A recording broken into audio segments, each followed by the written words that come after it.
ഇടുക്കി പൂപ്പാറയിലെ കയ്യേറ്റങ്ങൾ കോടതി ഉത്തരവിനെ തുടർന്ന് റവന്യൂ അധികൃതർ ഒഴിപ്പിച്ചതോടെ ദുരിതത്തിലായ നിരവധി കുടുംബങ്ങളുണ്ട്. തമിഴ്നാട്ടിൽ നിന്നും ഉള്ളതെല്ലാം വിറ്റ് 40 വർഷം മുൻപ് പൂപ്പാറയിലെ ചെറിയ കടമുറി വാങ്ങി അതിൽ താമസിച്ച് കച്ചവടം നടത്തി വന്നിരുന്ന ജാഫർ അലിയും രോഗിയായ ഭാര്യയും ഇന്ന് സങ്കടങ്ങളുടെ നടുവിലാണ് ജീവിക്കുന്നത്. കോടതിയിൽ നിന്ന് അനുകൂല വിധിയുണ്ടാകുമെന്ന പ്രതീക്ഷ മാത്രമാണ് ഇനി അവശേഷിക്കുന്നത്.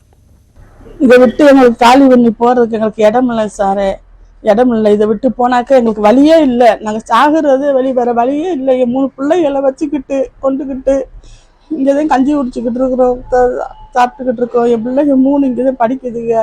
பிள்ளை பீசி கட்ட கூட இப்போ காசு இல்லை. அந்த சாதனம் பூரா கேடா போயிருக்கு. சாதனம் பூரா என்ன கேடா போயிருக்கு. பூரா தக்காளி, கத்திரிக்காய், இந்த காய்கறி பூரா வீணா போயிருக்கு. നേരം ഒഴിപ്പിക്കൽ നടപടികൾ പൂർത്തിയായതോടെ എങ്ങനെ ജീവിക്കണം എന്നറിയാതെ ബുദ്ധിമുട്ടുകയാണ് പൂപ്പാറയിലെ കച്ചവടക്കാർ.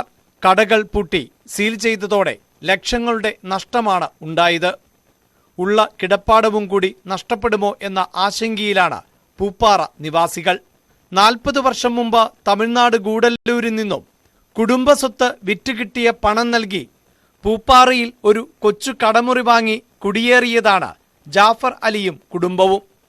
കടയും വീടും എല്ലാം ഈ കൊച്ചുമുറിയാണ്.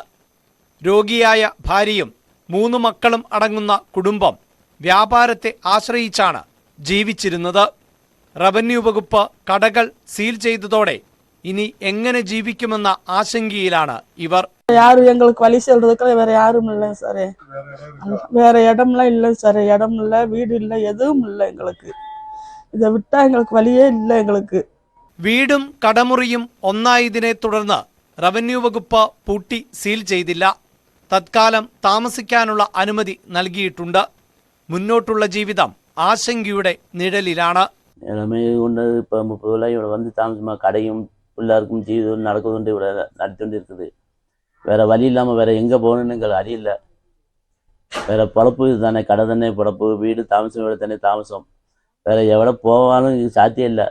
எவ்வளோ பொறையில் விட்டாலும் சாணம் ரோட்டில் கிடந்தாலும் யாரும் அறியத்தில்லை.